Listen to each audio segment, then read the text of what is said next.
just in case I say something that somebody doesn't like. I have access to the vote. That's right. The,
Okay, we're getting ready to welcome.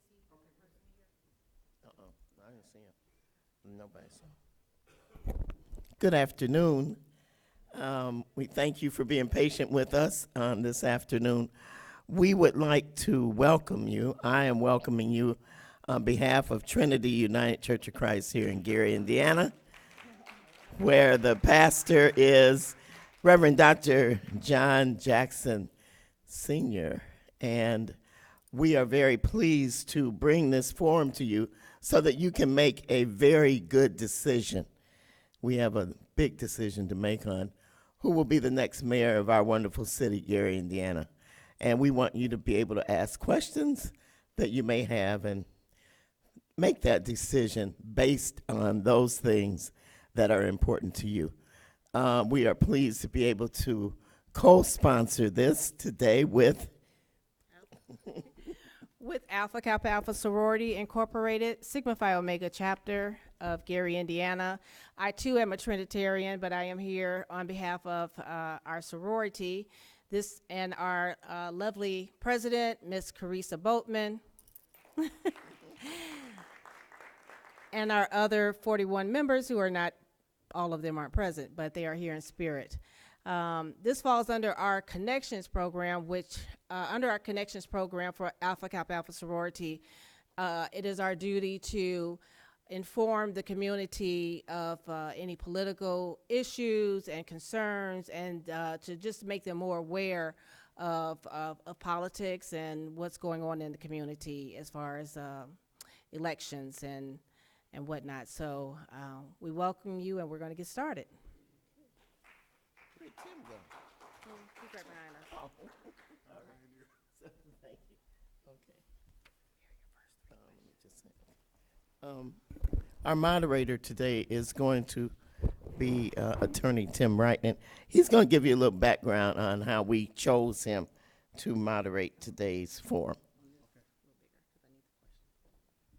Good afternoon. And welcome to the final mayoral debate before the election. Now, half of my introductory speech has already been given. I was going to introduce you to the sponsors and tell you about the great Reverend Dr. Jackson and all that other good stuff. but that's been done. So let me get to who I am as moderator and how it was that I was selected so that you understand and nobody starts throwing things up at the moderator. Okay? Now, I'm an attorney. I was a former attorney for Harold Washington in the city of Chicago. I ran city council, and I was the first black commissioner of economic development in the city of Chicago. I was Bill Clinton's director of domestic policy in the White House during his term, and I was chairman of the Export-Import Bank for Sub-Saharan Africa during the term of Bush, and that's W. Bush. And so I have no favorites here. Oh, I should also say, out of full disclosure, that I am a member of Trinity Gary here. Thank you. That I am standing for ordination shortly. I think my last meeting is tomorrow. And that I run the free legal clinic here at the church in Gary. And so I've known Gary for a long time. I'm originally from California, from Gary's sister city, Compton, California. So you guys, so we're close. Let me talk a little bit about the rules of the debate, and so that we can get into it. First of all, I'm going to ask that you all be courteous. This is the last debate, and so we want to hear from the candidates because this is your opportunity to hear their plans and their visions before that vote is taken on Tuesday. And you know what? And to the candidates, I want to say congratulations to each of you already, because what it takes to run for office is really a lot of courage, a lot of dedication, a lot of time, and a lot of effort. So you've already won in my book in terms of everything that you're going to be doing out here, whatever race is before us, because it takes people like you to make a difference in a community like this. And so I personally want to thank you for being here. Now, with respect to the rules, I employ each and every one of you to listen. Don't boo, don't comment, don't cheer. Just kind of listen to what's being said up here. And you know what? If you have an opinion that you really want to express, hold on and make sure everybody you know is able to get to the polls. And my last general statement is that, remember, this is still a house of God. All right? There's one master of this house, and his name is Jesus Christ. And we just want you to respect that and respect each and every one within this house. And we'll thank you for that. Now, the way that we're going to start is that I'm not going to give you an introduction of each of these candidates. I'm going to allow the candidates to introduce themselves. And so we'll have an opening statement by each one of the candidates. And since I don't have any other direction, I'll just go by alphabetical order. You'll have 3 minutes by which to make your introduction and talk about whatever those 3 minutes will permit. And then at that point, after each candidate has had an opportunity to give their opening statement, we will then take questions directly from the audience. There's some cards out there that we've asked you to fill out, these 3x5 cards. And as they're being filled out, as they're coming to you, they'll be vetted to make sure that there are no duplications, and the card will come here. I'm not going to add anything to it or take anything from it. I'm just going to read the question. You will have 1 minute by which to answer, and I will make sure that they are evenly distributed. But every candidate will have an opportunity to answer that question. Does that seem fair enough? All right, and the other reason I'm here is that I'm big enough to enforce the rules, okay? So why don't we get started?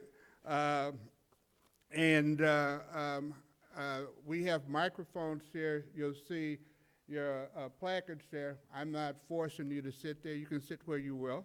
But if you want, come up and let's begin this process, okay? All right.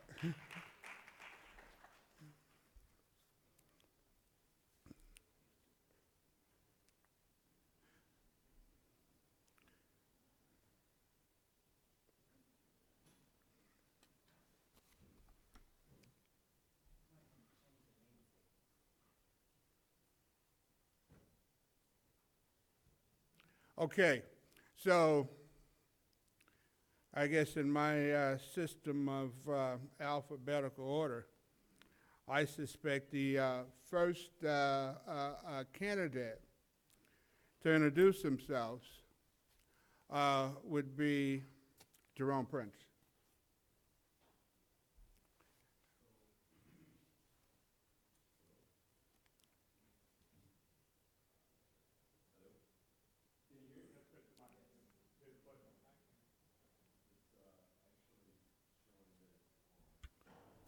Testing. Yeah, there Thank you you. go. My name is Jerome Prince. Presently serve as your Lake County Assessor. Prior to that, I've served as your Lake County Councilperson for the 3rd District, City of Gary. And for 8 years prior to that, I served on the Gary City Council. I'm accompanied here this afternoon by my lovely wife of 36 years, Deanna, and she's the one who deserves a hand because, thank you. I say that sincerely because, as the attorney suggested, this is a challenging proposition. And sometimes I wonder who it's more challenging for, the candidate or the family.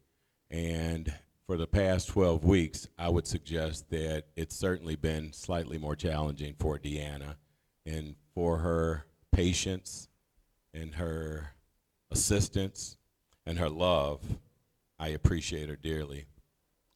I'm running for mayor for one simple reason, and that's because I believe that I can do a better job than what's been done in the past 7 years. I'm not suggesting that the mayor is responsible for the blight that exists or for the crime that we incur or for the tax caps, which I appreciate. But what I am suggesting is that after 7.5 years, at least from the perspective of the residents and business owners that I've talked to and my own personal perspective, I don't feel that she's done an adequate job. And I believe that at this particular point, we need to move forward.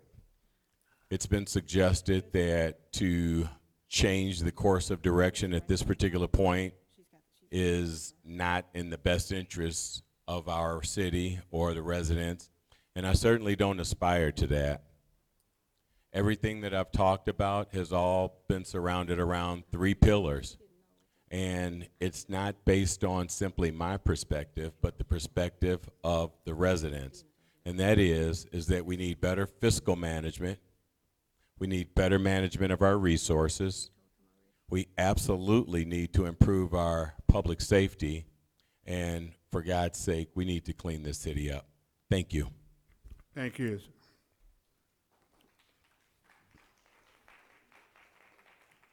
The next candidate to give us an intro is Eddie Tarver.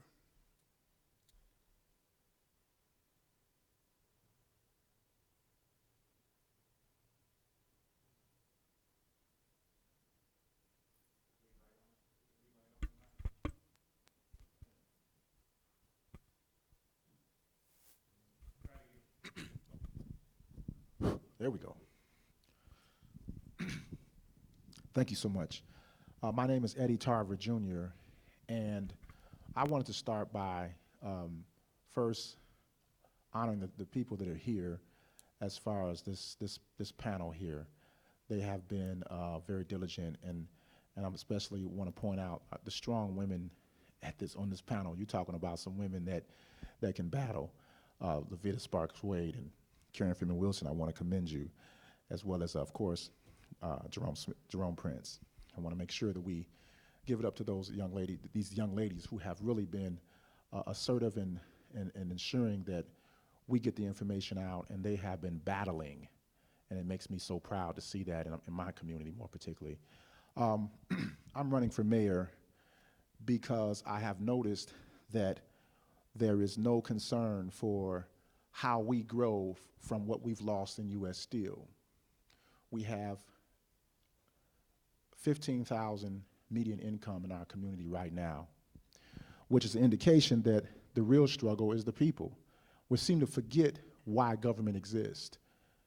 We get into the technicalities, we get into the process, but we forget about who we should be representing, and that is the people. A government does not exist without us. And I think that making sure they're taken care of as a priority, meaning they should be able to have the resources they need to sustain a better quality of life. And that, to me, should be the focus. It's good that we have administrators here at this table. And being able to be an administrator is an important task for the mayor's job. But Gary is in a situation where it needs a visionary with visionary approaches in a direction that is different from what we've already been doing. Everyone from Scott King to all the way to Mayor Hatcher were administrators. Now we need someone who has a strong focus in creating something from nothing. And that's why I'm running, because that's what I do. My background is entertainment management. I am anchored here in this community. I've been in the community for 14 years, learning how to implement those visions, those ideas from the people who need it most. Those who have been most adversely affected by the decisions that's been made over decades. We seem to be missing what's really happening. People are profiting from Gary's conditions. They're exploiting us. They're taking advantage of us, and no one seems to have a concern or address it. And so that is why I'm here. That is why I'm running, to make sure that we don't stop what the previous mayors have done. We continue it, but we add vision and direction, and that's what I'm here for. And I want to make sure that we understand that there is a different type of candidate. I don't claim to be just as others. I'm a different type of candidate. You asked for drastic change. Here I am. Thank you. Thank you. Now, next we will have Ms. Lavetta Sparks-Wade. Good afternoon, everyone. And first, I would like to thank the angel of this house for allowing us to be here, Pastor John Jackson, and all of the ecclesia who are present on today. And yes, we are in the house of the Lord, and we hope it won't get, too slimy. To the moderator and to all of the leaders, the AKAs, those who have put this final debate together. This has been a long, long, long road.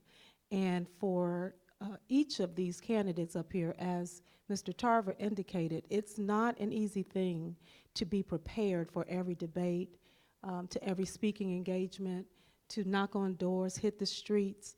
You're going from one pillar to another post. And I commend all of these folk on this panel. And I would like to say that I'm running for mayor because I believe that we, the citizens of the city of Gary, deserve better than what we've been getting. I do serve on the city council, 6th District Councilwoman, serving virtually the Glen Park area. And I have seen things on the council from a different perspective.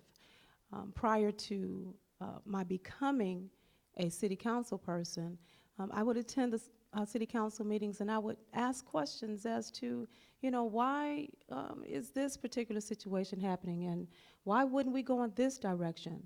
And just because you disagree with someone doesn't mean that you can't work together, because at the end of the day, it is all about the citizens of the people and the people of Gary, and whether or not their quality of life, your quality of life, is being improved. And so this is basically my position, is that we must improve the quality of life of the people of Gary. And as we look around, you make that determination on Tuesday as to whether or not you have been getting what you believe is the best service possible. And if you think that you've been getting the best service possible, please continue with the current administration. But if you believe that somebody else can do a better job at executing, at implementing, and at administering government, please select someone else. And it doesn't matter at the end of the day which one of us is the winner. At the end of the day, you all are winners. Thank you. Thank you. And now Ms. Karen Freeman Wilson.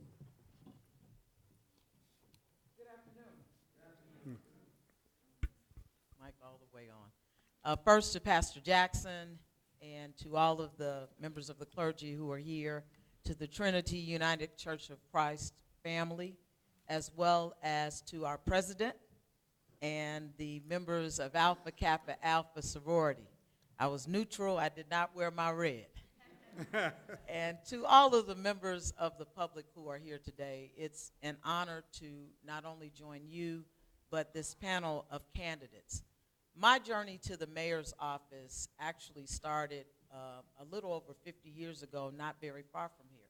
I grew up on 19th and Arthur. And in that basement, Mayor Richard Gordon Hatcher came to a house party hosted by my parents. And at that time, he talked about his aspirations for the city, the things that he wanted to do for the city, and I thought it sounded like a good thing. And I had, like many other young people in that era, the great benefit of his counsel and his time and access to him, because he was always accessible to young people during his tenure. And during that time, he always encouraged us to come back to the city. That's what I did. I took the circuitous route to Harvard, the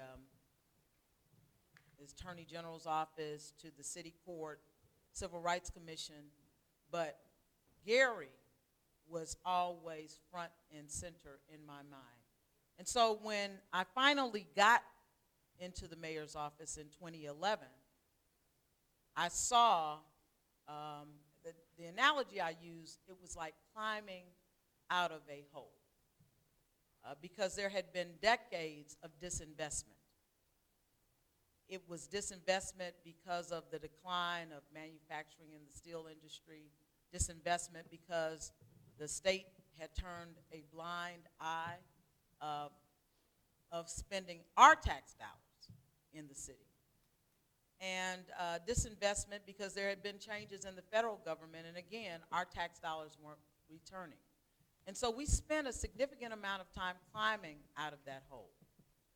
We developed a plan because we understood the importance of a plan, and now we are beginning to see the fruits of that plan. The paving you see, the movement of the casino from Buffington Harbor to 8094, not because of the $300 million investment that will be made on 8094, but because of the harbor development.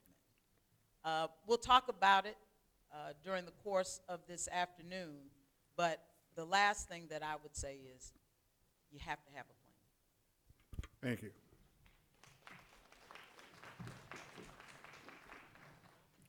Now, at this point, we've received questions from the audience. If you still have questions, make sure you fill out a card. They have them in the back, and let's see if we can get them into this process.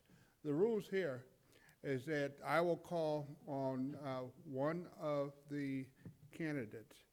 They have 1 minute to answer this question after I read it. And after that, we will go to the next candidate who's sitting to the left or the right, but we'll proceed to make sure everybody has an opportunity to answer one of these questions first. Okay? Is that all right? all right? You know, this is a very democratic process, and so I'm just trying to solicit from the audience that participation, because, you know, that's what we do in this church, all right?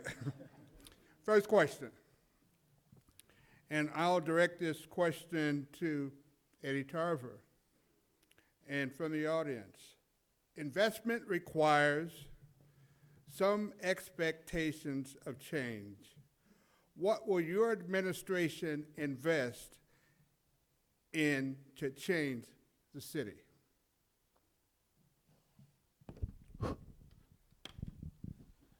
Investment, of course, requires change.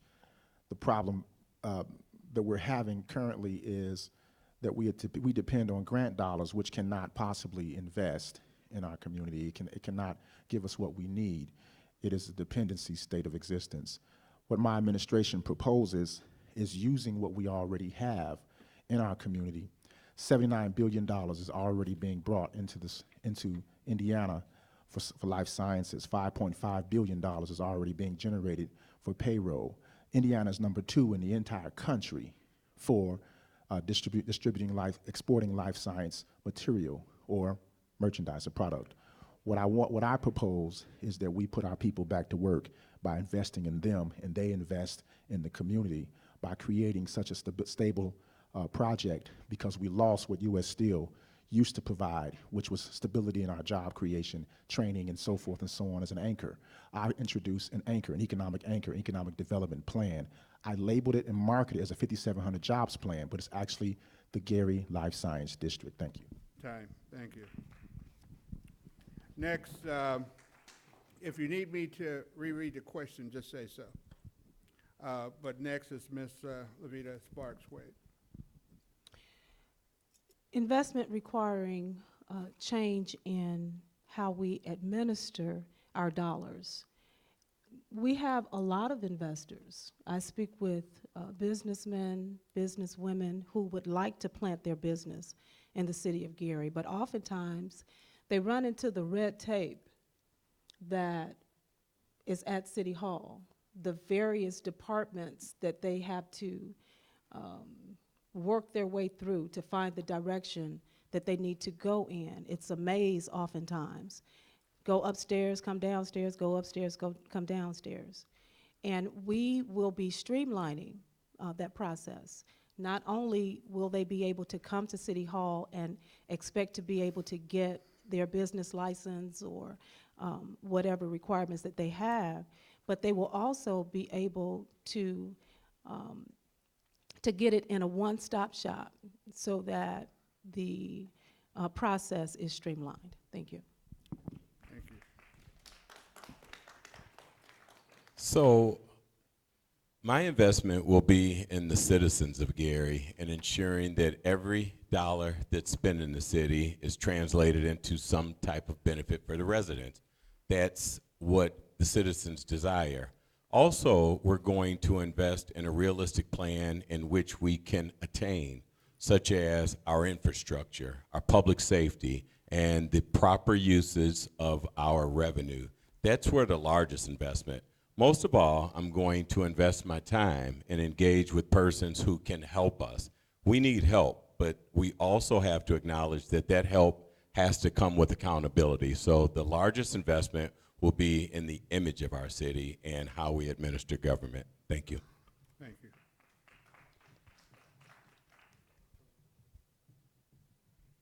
When I think of the question, investment requires an expectation of change, you can think about a simple investment like the $30 million that we've invested in paving streets. And you want the streets to be smooth. And so you see that readily. You can think about the investment over $6 million that has been spent in demolishing vacant or abandoned buildings. You see that the Sheraton is gone. You see that Delaney West is gone. You want that to happen. But then you have a large investment like Buffington Harbor, and in order to get the change from that investment, not only do you want to see the investment, but you have to invest in training, which is what we're going to do with Ivy Tech and the Career Center so that ultimately the residents of the city will not only see the investment in Buffington Harbor, but they will be able to benefit directly from the training that precedes their work. Thank you. Next question to Lovita Sparks Wade. Question: how will your administration change the narrative of Gary?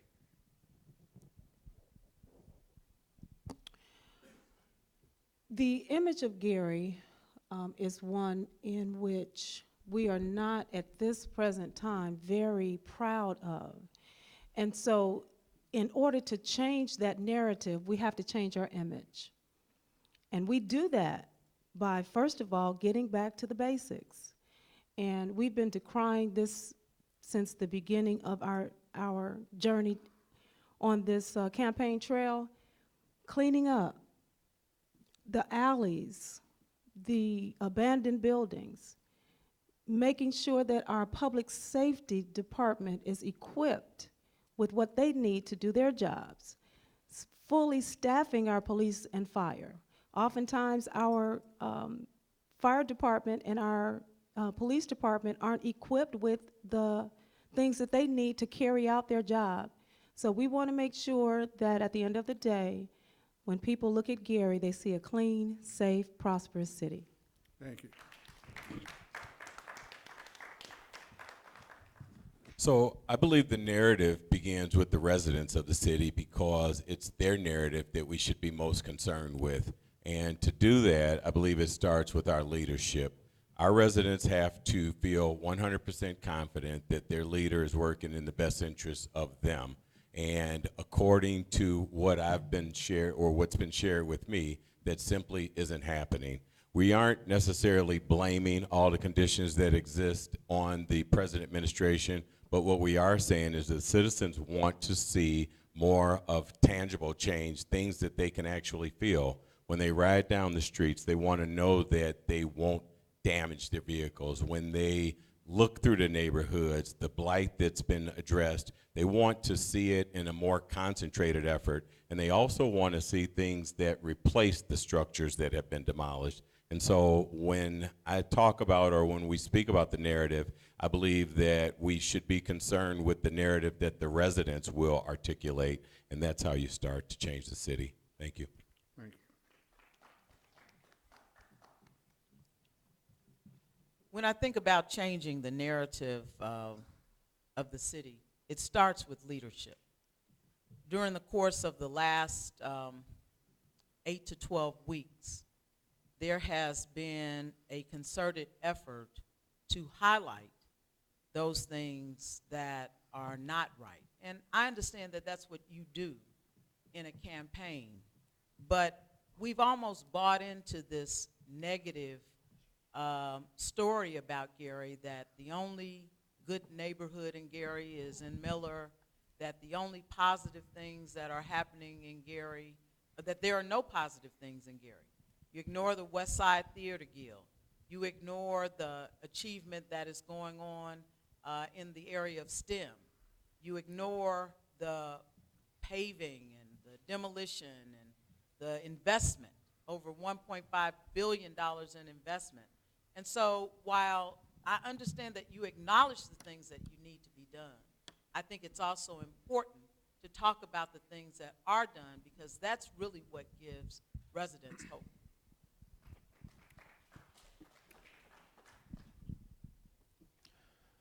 First of all, we have to identify what is the narrative. You know, we seem to want to just believe that we have all the answers, but we have to measure what's coming from the people. People are escaping Gary. They're trying to leave and run away. The narrative is that people do not feel connected to their government. They feel disconnected. They're devalued. They feel, I don't care how many pretty structures you put up. If it's not about us and we can't eat from it, we can't feed our families from it, no one cares. No one cares about a lot of other things that we think that is valuable to us when we're sitting in these seats and we're sitting in this leadership capacity. It starts with sitting down with the everyday people, recognizing their struggles. and identifying with that, because that's how the narrative got to be here in the first place. That's how it came about. That narrative must be one that says, I understand your pain. I'm listening to you. I'm connected to you. Now I'm going to work from that standpoint, not from what I think, because I put a pretty building down the street. I don't care about that. I care about how I'm going to feed my family. Thank you. Thank you very much. Next question begins with Jerome Prince. The Gary Airport deports hundreds of immigrants every Friday from 4 states. It is a critical tool of Trump's inhumane, illegal policies. These aren't my words, but they are. What will you do to stop Gary's complicity in these crimes? So, first of all, that's a question that I've contemplated constantly, and I understand that it's a source of revenue for the city at this particular point, but, you know, I think that equally important, it's important to acknowledge that we are a welcoming city, and that's something that I solely support. But to the question specifically, I absolutely today stand opposed to the deportation of immigrants out of the city of Gary at the airport because of the image that it projects. Thank you.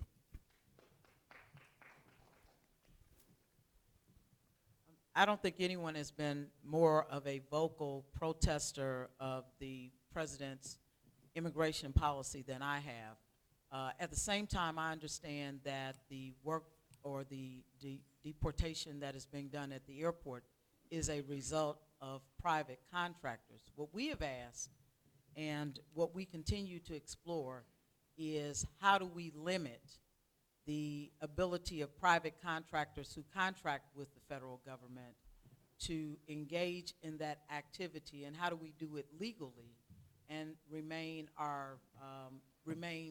governed or sanctioned by the Federal Aviation Authority.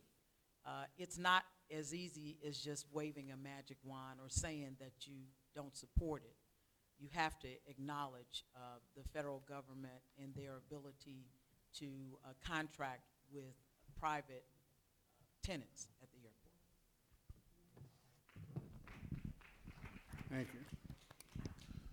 Yeah, that's a fight that we would have to take once arriving in that position, simply because we do, as the mayor just mentioned, that is something that we have to honor as it relates to the law and avoid from other issues related to that. But I do want to mention that as a community, maybe we should make a lot of others aware of what's happening.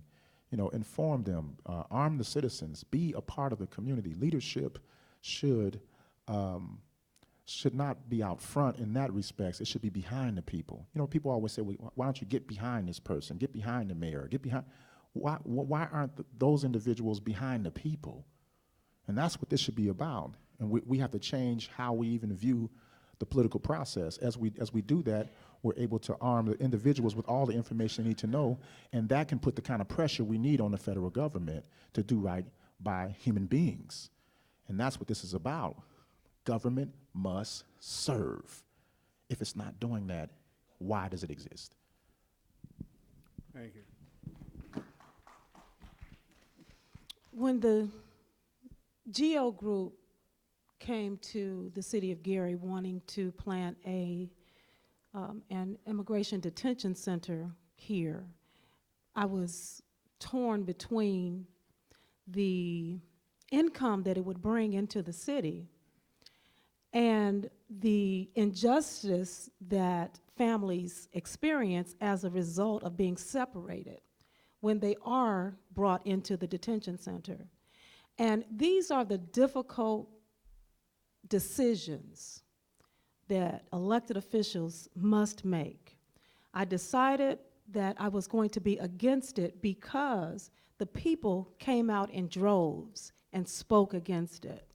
And at any given time, at the end of the day, it is what the people desire. I represent the people of the city of Gary.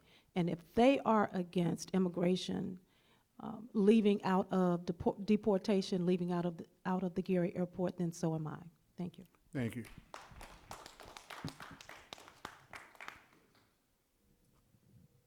Next question. Directed, well, to be answered first by Karen Freeman Wilson, is this. As an educator, I would like to hear about your plans for improving the education of our P-12 students to ensure that they become effective and productive technological citizens in a diverse society. One of the initiatives that is currently underway is our support of the partnership between Ivy Tech and the Gary Career Center, and that is directly related to some of the new companies that are coming into the city. Alliance Steel, some of the work that we anticipate happening at Buffington Harbor. But in addition to that, one of the latest things, and this is something that I've really been talking to them and working on of late, is about conflict resolution. It's hard to learn when there is chaos in an environment. We've seen it at the Bowman, we've seen it at the Gary Middle School, constant fighting, constant conflict, and unless we create an environment for all of our children to learn, then it will be difficult to support education in any capacity. Thank you. Thank you. So one of the things I've talked about on this trail is the need for us to. I think it's Tarver's. Okay, no problem. Gave you more time to think about the question, didn't it? Why, thank you, sir. Okay, you know, I believe that economic development should connect to our curriculum and prepare our children for what is in store, just like U.S. Steel used to do. You know, when any city you go to, they go into the school system, they prepare for what's happening. The issue that needs to be mentioned here is Ivy Tech and the Indiana Plan and all those things that the mayor talks about and have been done. We've been on the front line fighting against those things because they have not engaged in making sure Gary citizens are the priority. It's hard to get into those unions, the same unions that operate out of Ivy Tech. I know this firsthand because that's one of the reasons why we started the Gary Citizens Workers Union, which is now registered with the Department of Labor, to be more proactive to ensuring Gary people are employed in their own community. So they say we're not trainable, they say we're not qualified, but then they make sure that they keep us out and they feed from Gary and we don't. We can't eat from our own table. We protest constantly through the years. Many of you all in here we've done that with. And you see it happening. That's how it happens from those institutions that are stopping us. Thank you. Thank you. A Sparks Wade administration will have a school liaison to work directly with the Gary Community School Corporation as well as with the charter schools because they are here to stay. The other thing I would like to bring attention to is the fact that our trades are almost non-existent in our young people. I was speaking with a business owner who indicated that he couldn't find anybody to cut trees. He has a tree cutting business and nobody knows how to cut trees. Couldn't find but one plumber, one licensed plumber in the city of Gary that is capable of doing the work and at this point in time is under the age of 50. We are losing our trades. You can't find HVAC folk that work on your heating and your cooling. And if you're going to build a building, everybody that's coming in is going to be coming from the outside because we don't have, I'm sorry. Thank you. So one of the tenets of revitalizing the city is that we need more residents to move in, and one of the things that we have to do to attract more residents is to improve our school system. As we've been on the trail, I advanced a couple notions as it relates to that. One is that the city work towards sponsoring a charter school, but not necessarily a charter magnet school with specific idea or focus towards the things that will prepare our children for the jobs of today. Secondly, I think that we have to think creatively and look for, or one of the things that we can do is to invite someone to establish a Montessori school here. I believe those two tenets would encourage other residents to move to Gary, and that within itself could become part of our economic development plan in order to increase our assessed value as well as more residents. Thank you. Thank you. The next question goes to the first respondent is Eddie Tarver. What is your plan to enforce a 50% local hiring on all city projects, but also challenge companies to diversify their leadership? This is a fight I've been a part of for 14 years. I'm a general contractor in this community, and one of the things that I've noticed that there has to be a process that we control, because Gary is not self-sufficient and is relying on people outside this community who pockets may seem to be deeper. We are sold out. So we have started, as I mentioned earlier, the Gary Citizens Workers Union. We have to make sure we control the institutions in which empower the people. You have to have the institutions to battle the institutions that are fighting against you, or else you will expect one person to solve the problem, and that's not realistic. The Tarver administration understands and has vision for understanding how to be proactive. That's why we put these things in place prior to running.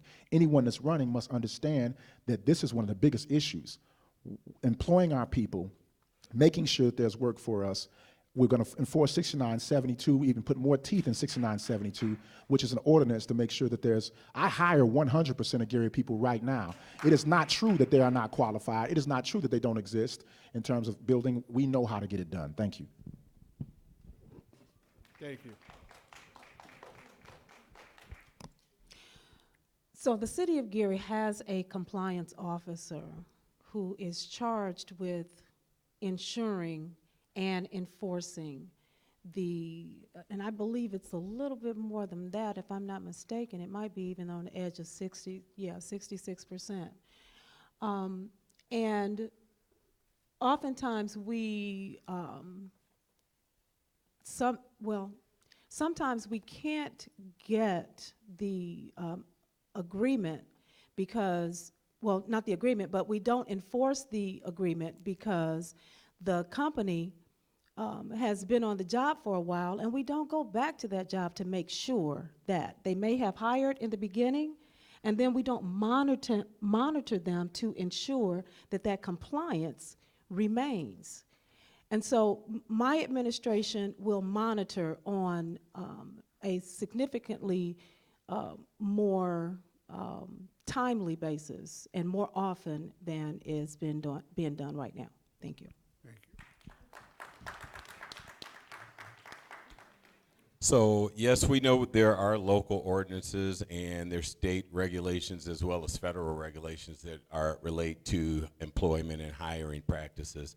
But one of the things I believe we're overlooking is that if we had 100 companies to locate here today, a lot of our people aren't trained. So just like we talk about the basics in terms of rebuilding the city, you have to look at it from a perspectival situation and know that we have to train our residents. So any plan towards the future of employment would absolutely have to include employment training.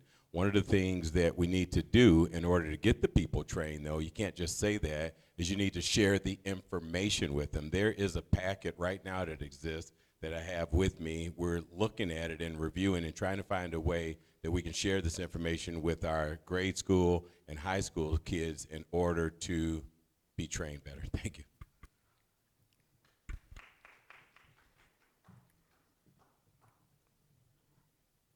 During our time of enforcing the 66% ordinance, we have actually disqualified a major or a large company in this city because they claimed that they could not find qualified local residents. I think it's also important to know that you can only enforce that ordinance when there is 100% local funds. And those typically come out of the Gary Sanitary District. One of the other things that we've done, and I would say that on probably 60% of those jobs, we have seen 60%, 66% of local workers. However, the other thing is to find local companies and to insist that they are able to bid for the projects and to equip them to bid for the projects, and not just for Gary projects, but for NIPSCO, for Indiana American Water. Thank you. Now, the questions have been really good coming from the audience. I have 6 more questions from the audience, and I think the candidates have done a great job in answering them.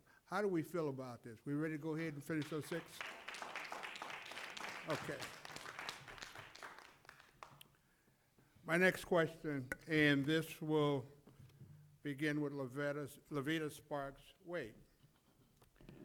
The history of the black church has been a testament to the role of survival and upward mobility of African Americans.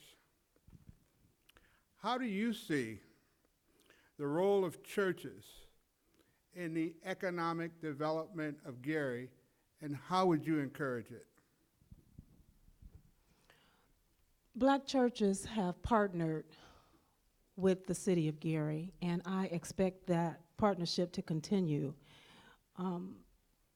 I am a member of the Sweet Home Missionary Baptist Church, and you say that with, it just rolls off your tongue, because in our community, we often, share in how our churches have basically become a part of and a resource for shovel-ready projects. The churches already have the people, they already have the space, and some of those programs that government look for to be fulfilled can be fulfilled with our black churches. Thank you. Thank you.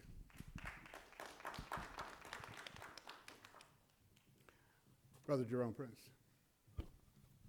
I believe that in order to engage the churches, it should be done in a collaborative effort. We have multiple churches in the community, and all of them are responsible in their own regards. I believe that as a leader of the community, I certainly can convene the churches for that type of discussion and let them express to us what they're willing to do, as well as share what we would want to see them do. And outside of that, I believe it just simply begins with discussion and moving forward from there. Thank you. Thank you. We've been actively engaged with the faith community, particularly the 10-Point Coalition, as they look to address crime through training, through counseling, and through other involvement for young people in the community. The other 2 areas where we believe that there is a viable partnership with the church that can be had is in the area of training, in terms of job training, because we know that a lot of churches have contact and relationships with those who need job training. And then the last area is in housing. There are churches all over the country that are engaged in single-family housing, multifamily housing development. We are open to and would certainly support that type of partnership in the city of Gary. EOC has done it. Thank you.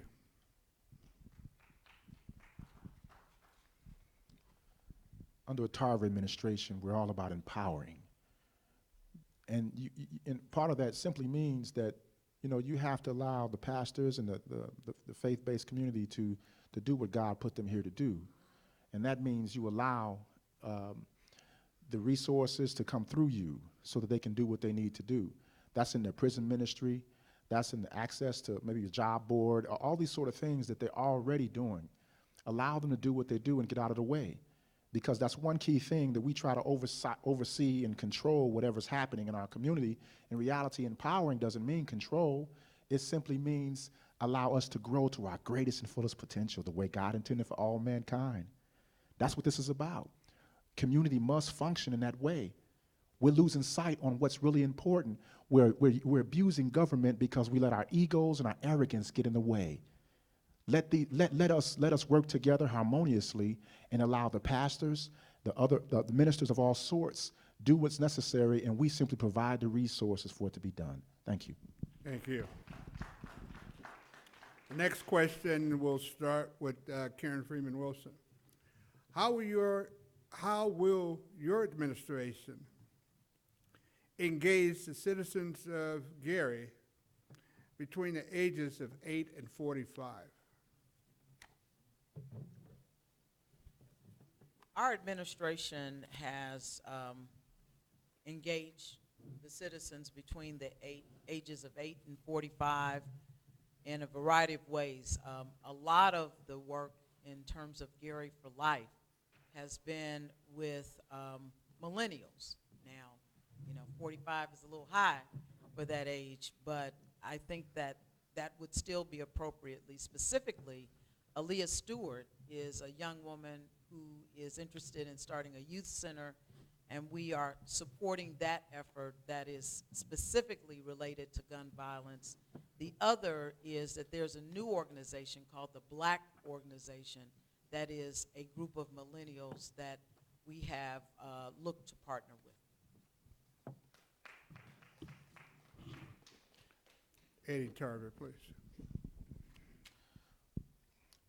Okay, so again, proactive and empowering others. As a vessel, as servant leadership must be redefined in this community. It's not about overseeing other people's projects and programs. We simply empower the people. One of the things that we've done, and I've explained it in this document called the Think Big Agenda, it's a manual that breaks down the Generation Next enterprises. My administration will simply activate a umbrella that will allow the resources to channel directly through. I don't have to oversee the details or have a Kodak moment with everything that happens in the community. Let the people do what they need to do and just allow the finances, the resources that we generate from our jobs plan, from the 5700 jobs program we talked about, and make sure we fuel what's necessary. Generation Next Enterprises, how we'll do that for our young people. It's already designed and organized and structured and written to explain further. 1 minute is quick, ladies and gentlemen, trust me. Thank you. 8 to 45, that's a wide age range. And so in regards to children, one of the things that we are currently engaged in is improving our parks. And we like to get the opinions of those who actually will use the parks. We want them to be family-oriented. Some of the things that we would do as for the younger adults is sponsor an internship program. And we're calling it the Skills, Experience, and Training Internship, whereby young people will be able to come into City Hall, learn office etiquette, learn how to pick up the phone and answer it, learn how to use a copy machine and those types of things, resume writing, interviewing skills, and those are the types of things that we will do for our young people. Thank you. So my experience has shown me the best way to engage with that age group is to simply make them feel welcome. As I mentioned, Deanna and I have been married for 36 years, but we were children when we got married. I was 18 and she was 17, and to that end, we have a 37-year-old, 36, 35, and a 31, and 10 grandchildren from the ages of 1 through 12. We engage with the youth because we have to, not only our family, but their peers, and I believe that that's the best way to engage with children and youth and young adults is to simply make them feel welcome and let them know that you are listening to them. Thank you. Thank you much. Okay, the next question will first be responded to by Eddie Tarver. And I'm actually going to combine two questions here because they were very close. One question asks, what should the minimum wage be? But let me read this question and kind of keep that in mind as you answer. What will you do to ensure that the companies that come to this city provide livable wages so individuals and families thrive and are not the working poor? Well, one of the things that has to happen initially is that we set the skill set for the people, and we raise the skill set within our community, and we bring the right type of jobs in this community that pay higher. I pay my guys starting off at 16 an hour, and that's just general labor. And so I want to lead by example of the things that we set standards for. The additional thing that we can do is, of course, minimum wage is not high enough. We all know that. But the challenge for us is, we have to find out how we can petition the government on a higher level to show what can be done. But more importantly, what we can do in our own community is make sure that the type of jobs we bring pay higher in the first place. And that is the kind of plan that we want to introduce in my administration, is to set a whole new standard and stop allowing people to exploit Gary and exploit the opportunities of people who are impoverished and as if they don't want anything else in their lives. And so that's one of the things. We have a jobs plan. I want to introduce it at another time. You can find it on tarverformayor.com. We can introduce it and lay it out in detail. Thank you. Thank you. We have a land-rich community that people are coming to in droves to plant their businesses here. They're looking for that Lake Michigan water, fresh water, and they're going to be coming for years to come. We have to get ourselves to the point where we understand that we deserve to be treated as human beings. We deserve to be able to have a living wage. And we have to train our young people. I have a 14-year-old sitting over there right now. He's a freshman at Westside.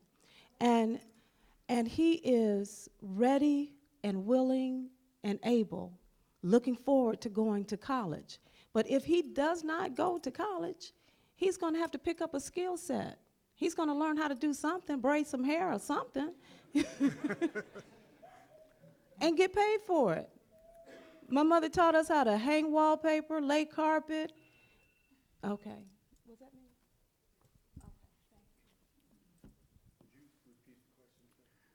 The question is, I first mentioned that someone had a question about should the minimum wage be raised in 2019. But the question I asked as a part of that is, what will you do to ensure that companies that come to this city provide livable wages so individuals and families thrive and are not the working poor?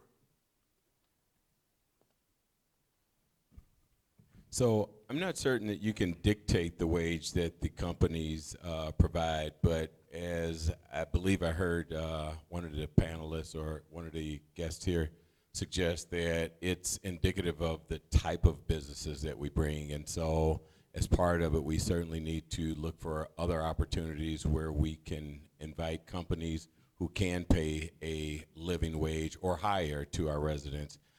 In addition to that, I believe it all centers back on training, because even if we do bring the higher wage jobs here, we absolutely have to make sure our residents are trained in order to be able to obtain those jobs. Thank you. Thank you.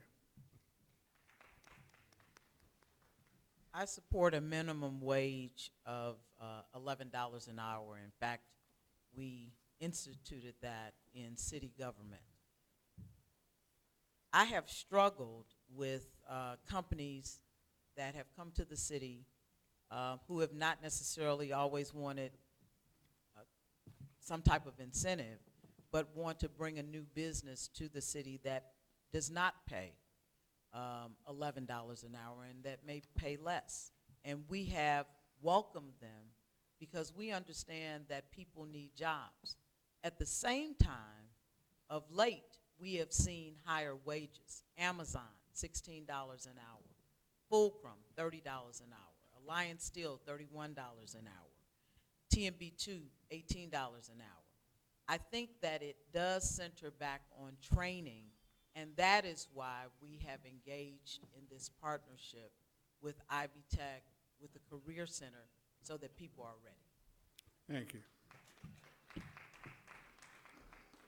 The next, and there are 3 questions remaining, so also start to prepare whatever closing comments you might have. But the next question from the audience for Lavita Sparks, way to begin, is what is your view of Mayako's involvement in Gary's development?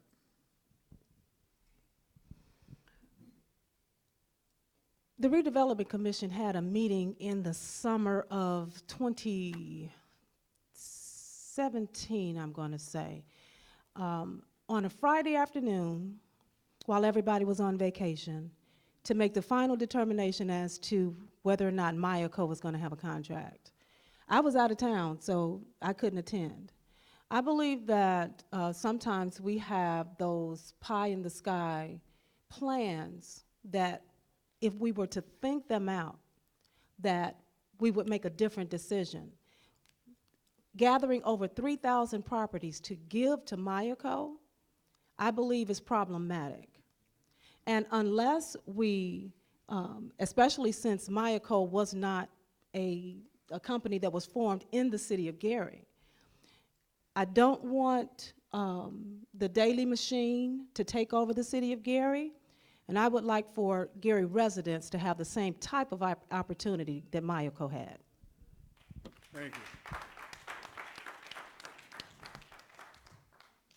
I'm not completely familiar with all the tenets of the Mayako situation, but as I've said on the campaign process, that any arrangement or deal that's presently in place, if it's beneficial for the citizens of the Gary and benefit for the city itself, I will absolutely continue it. The reverse of that is that if it's not, I have the ability and the wherewithal to end any arrangement that isn't in the best interest of the city. Thank you. Thank you. So I won't be able to explain in 60 seconds what Mayako is, but I can tell you that after the forum, I'd be glad to talk to the person who asked the question, and anybody else who wants to listen. I can tell you it is not a transfer of property. No property has transferred from the city to anyone. That meeting last summer was to a packed house, and it was to talk about the status of Mayako. As it stands now, there is a $5 million investment, and it is for properties that would not see an investment because you have vacant property that not only have vacant and abandoned structures, but it also has land with liens on their title that you would never be able to get out without a significant investment. Finally, I would say that it is a partnership that benefits the citizens of Gary because it gives rise to development. Thank you. Under a Tarver administration, you won't have to concern yourself with 30-year deals, regardless of how good they may be. You'll be included at the very beginning. And that is the issue. I think the form of the question is not an issue whether it was good for us, bad for us. It's that we weren't included. And it's the distrust of this community, the reason why we're having so many debates. And I am the kind of person that's been fighting for you for 14 years without a paycheck, without being concerned with politics. And that's how you know that someone cares and values your interests, because you see me on the front line with you. Not only because I'm an activist, but because I care. As an activist, you care, that's why you become an activist. But I'm also a business owner. I'm also a father. I'm also many other things. I think the challenge here is we do not trust our government, and we need to be able to do that, regardless of how good it may appear to be for us. And that is the reasons why I'm running for mayor, because I have put it on the line and will do it again for you for 4 years at least. Thank you. Thank you. Thank you. Okay, our last question, we'll start with Jerome Prince, and the question if the average income in Gary is $15,000 per year, would you support decreasing the mayor's salary of $120,000 and the council's at $3,200 as a goodwill gesture? If the average income, and this isn't my question, if the average income is $15,000 per year in Gary, would you support decreasing the mayor's salary of $120,000 and the council's salary as a goodwill gesture? So generically, no, I wouldn't, for a couple reasons. The mayor's salary is set by the council, and the additional salary that the mayor receives is actually part of a consent decree. And so that portion of it certainly can't be reduced, but if the council proposes a reduction in salary and it's the wishes and the general will of that particular body, then as the mayor, I don't see any reason why I would oppose it. But at this particular time, it's not something that I would advance. No, sir. Thank you. Thank you. No, I do not. Most days I leave my house at 7 a.m. and I get back at 10 p.m. And that's 6 to 7 days a week. If you do the math, it's less than minimum wage in most instances. And while I know that compared to others, it's a lot, it is consistent with the difficulty and the demands of this job. Thank you. Mr. Tarver. First of all, absolutely yes. Let me explain how we have to do it. Even if there is something in place where we receive the money, we have to put some of that back into what's going on. 15,000 median income is what he said. That means people are struggling and are suffering in this community. Why can't we pay attention to that as the priority and suffer with them if you must? That's what the job is calling for, ladies and gentlemen. And apparently people aren't ready to take the challenge. And that's what I'm here to do. Because at this current time, individuals don't see it's not about you. It's not about you at all. It's about the people. And if you decide to take this job, you have to know exactly what the concerns are of us. That is an insult to this community for us to barely be able to put gas in our car driving down the street, or be able to go back and forth to work, or choose between medicine and paying our bills. And then you turn around and say, well, I leave my house at a certain time. Sell jewelry or something. Do something on the outside of that. At the end of the day, this is about the people. Thank you.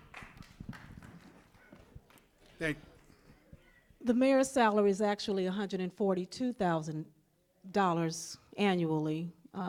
There is $88,000 from the general fund and $54,000 from the Gary Sanitary District. And the council is about almost $29,000.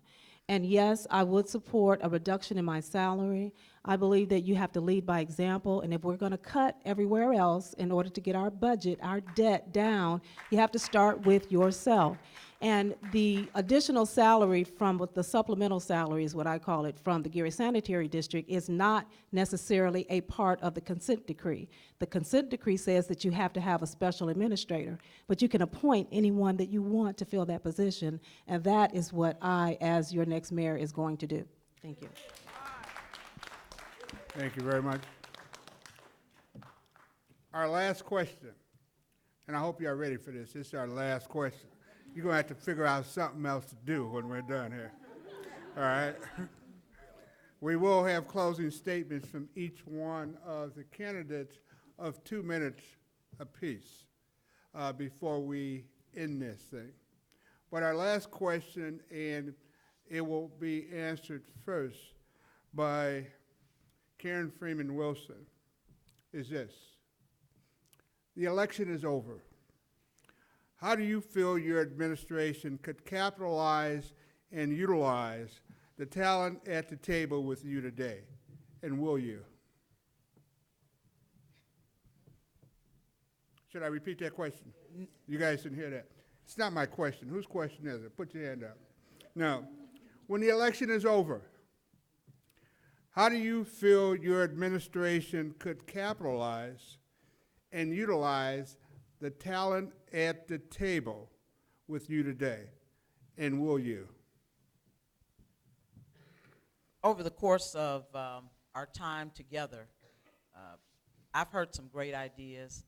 I've heard some of my ideas, but I've heard some great ideas, and I would welcome the opportunity not just to sit down one or two times, but a consistent way of input. But, you know, it's not just among these candidates. It's doing that with the members of the council, and it's doing that with the members of the general public. I look around the room, and I see folks that I have been in meetings with on a consistent basis because I am open to other ideas.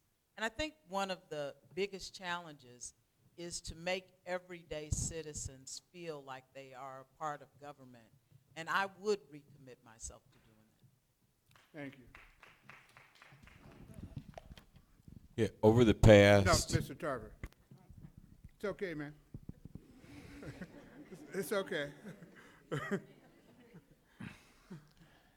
Yes, absolutely. I think it's important that we work together as a community and start defending Gary from the onslaught of exploitation. We have to start working together, and that's what I'm all about. And I believe that, and we have to do it from the practice of humility. Humility is not something you arrive to, it's something you must work at on a regular basis, just like working out or eating right. And I think that what we need to do is to come together, and not just with the panel here, but ensure that we don't treat leadership as without the servant aspect of it. Servant leadership is about making that degree of sacrifice and not putting people on a pedestal above others. And that's something that's missing in our community when it comes to what we're doing. And so a Tarver administration sets a whole new standard of what leadership actually should be and should do. And so, of course, we want to hear the ideas. We want to sit down and talk about what should happen, but not with me somewhere on a throne or something and as a dictator or something or another. And I think that's what the problem is. We want to fix that first and foremost. Thank you. Thank you. I actually already reached out to all of the other opponents except one. And I am definitely willing to work with anyone, whomever is the victor on May 7th. But we have to look at how, you know, oftentimes we think that this is a blood sport because there's so many daggers being thrown and so much ill will being felt. The mayor and I a couple times had to give each other kudos because, you know, who took the last jab? And for us, it's not personal. This is professional. And the mayor and I, you know, we're not friends, but we don't hate each other. We don't dislike each other. This is about what is the best for the people of the city of Gary and nothing else. Thank you. Thank you. So you almost talked yourself out of having the last answer, right? No worries. Thank you. So over the last 19 years of service as a city council person, county council person, and presently as a county assessor, I've shown the ability to work across lines, Democrat, Republican. In fact, I've worked with the mayor on a couple of issues relative to the U.S. Steel settlement. We often work with her administration on tax-related issues. And so the answer is a resounding yes. I believe we need to draw from all of our resources available. And it's as simple as that, sir. So, yes. Thank you very much. Now we've entered the time where we will have closing statements from the candidates. And when we had our opening statements, I began in alphabetical order. So I am now going to proceed in a reverse alphabetical order. And if I get it wrong, one of you all correct me, okay? Beginning with the first opportunity to provide a closing statement, I will call on Karen Freeman Wilson.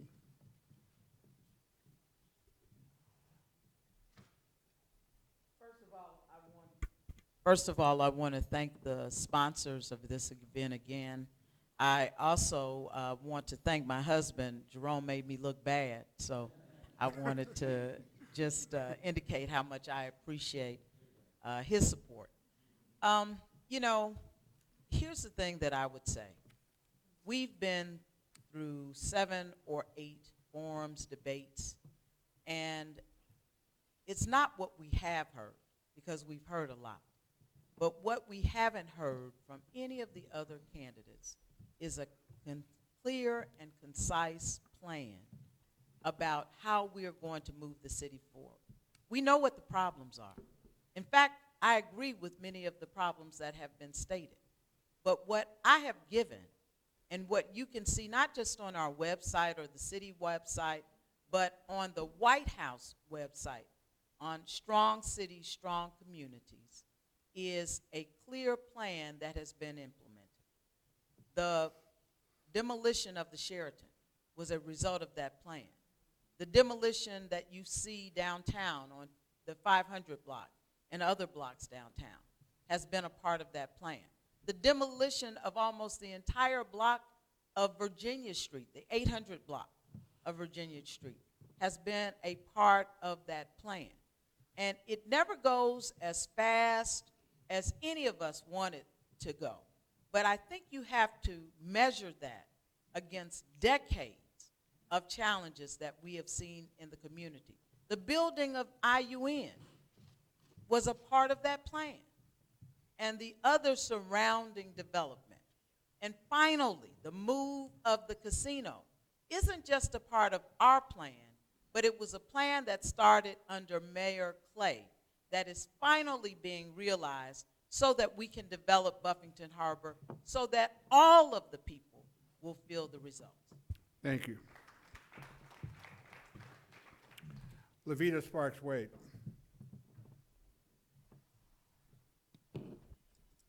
I am so glad this is over. I have so thoroughly enjoyed the camaraderie, the challenge to present ourselves to you, the people.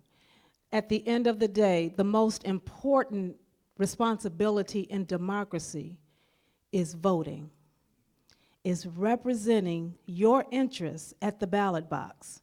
Nobody knows who you're going to vote for. And at the end of the day, your vote, you don't have to tell anybody that you voted for me. But I can promise you this in a Sparks Wade administration, that I will listen, I will actively listen, I will ensure that your interests are put above mine, and I will make sure that as we go forth in this great city called the City of Gary, that you all are included in the process. I have a difficult time with, oftentimes people talk about how I've not had any personal issues and I've not had any professional issues. Ye who is without sin, cast the first stone. If you haven't ever done anything wrong, God bless you, you need to be with Jesus right now. But I am a human being and I have erred. But you know what I've done? I have also repented. And you know what else I've done? I've gotten back up on that bike and I started pedaling again. Because that's what people of struggle do. You get back on that bike and you keep on pedaling until you have reached that goal. So I would like to thank each of you for not only supporting me, because I'm going to win, but also my time is up. Thank you very much. Thank you.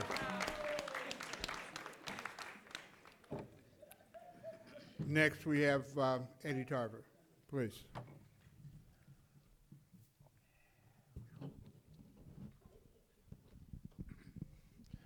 Can we finally start making it about ourselves? Gary, Indiana is suffering and struggling, and it has been since I was a young man, in high school, actually. I think it's imperative that we begin to focus on a real economic development plan, one that U.S. Steel has left us trying to figure out how do we reestablish ourselves in this community economically. How do we put our people back to work so they can put the city back to work? How do we empower each other, and how do we focus on making sure everyone matters in this community? Oftentimes we think politics is the answer directly, but in reality, politics is a stepping stone. It is a guiding step for each individual to utilize utilize access to their greatest and fullest potential the way God intended for all of us. What we must do at this point in time is stop playing politics with the lives of the people. That's an issue that's been going on for a long time. As a result of that, this is what we get. No one's gonna raise their hand and say, I messed up Gary. But 20 years of politics, 8 years in the office for a while, being in politics all this time, who did it? Where's the problem at? What actually happened? No one would tell you what happened because they're a part of the problem, they just don't know it. Gary, Indiana is being exploited, ladies and gentlemen, because the individuals do not seem to understand that politics is in our way. Under a Tarver administration, our whole entire focus is empowering you with your own modes of transportation that we define in our book. We define it in our documents that we've written here.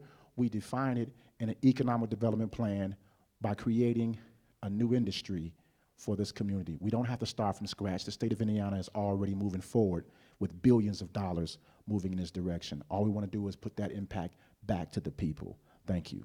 Thank you. I want to thank you all for attending this afternoon, and thank you for participating in all the processes. 12 weeks ago, or a little bit more, we started this campaign with 3 simple pillars, and as we've evolved, our plans for the city moving forward have evolved. What has been constant all the way is that I've told you that I'm prepared to lead, and to that extent, my only pledge to the citizens of Gary is that every dollar that we spend will absolutely translate into some sort of benefit for the residents. That's what you all have asked for, and that will be my primary focus. I've enjoyed the opportunity to serve, and I will continue to do so honorably. In the 19 years that I've served, I've never had any issue publicly or professionally as an elected official, and to that extent, it's not something that we should be rewarded for, but it's certainly something that should be considered because that's the expectation. I appreciate this opportunity, Reverend, and we wish you all a good evening. Thank you. Thank you. Thank you. Now, to the audience, there's 3 points, 3 things I want to cover. First of all, I need you all to thank this great panel of candidates.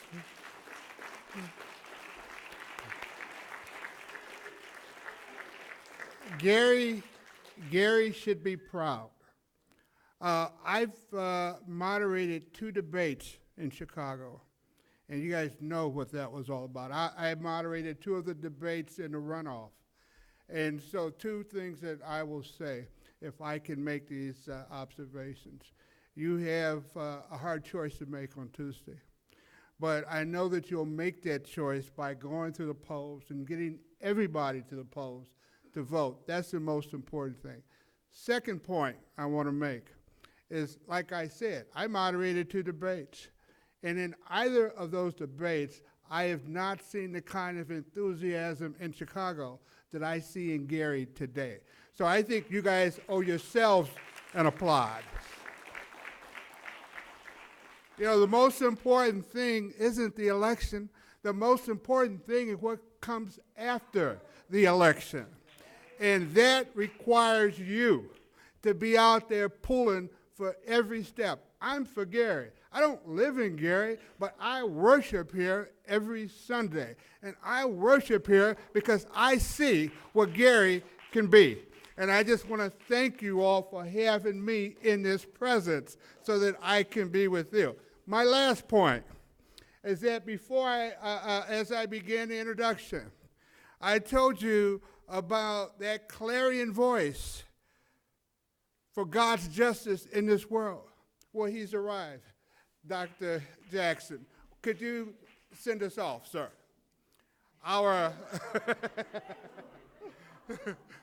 the Reverend Dr. Jackson has watched this whole program. And I just want to thank you for the opportunity to be here. And if you would like to send us off, that would be such a wondrous thing.